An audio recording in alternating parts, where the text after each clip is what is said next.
Hello mga fan na yan ngayon mag-i-edit tayo ng video dahil nautusan tayo ng lalaking ito dahil gusto daw niya magluto ng puso pati at ngayon papakitaan kayo kung paano magwasak ng puso ay magbalat ng puso dahil nga hindi nakita yung pinakaunang balat nito at kailangan natin itapon nyo tulad nga sa kantang Pusong Bato. Bakit mo kakainin yun kung matigas ito?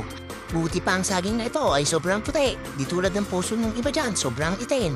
Munting paalala lang, ang pagluto ng puso pati kailangan mong bigyan to ng pagmamahal kung ayaw mong ikaw ang tadtarin sa sangkalan. At ngayon nga kanyang nilalambing ang pusong ito at para sa ganon ay lumambot na ito. At sa part na ito ay kailangan niyo ng imekos-mekos ang mga ingredients dito tulad ng pagpapaikot sa akin ng taong ito. Char, bukas baka wala na kami. Ngayon nga ay kanyang iniikot-ikot, iniikot, or mix-mekos. At ayun na nga, napiprito na ang kanyang puso pati at inaahon na niya isa-isa. Ay, ang sarap! Wala, ito na nga pala ang kanyang finished product at ito ang kinalabasan ng kanyang puso pati. Ang sarap, pa naman, Mang Tomas.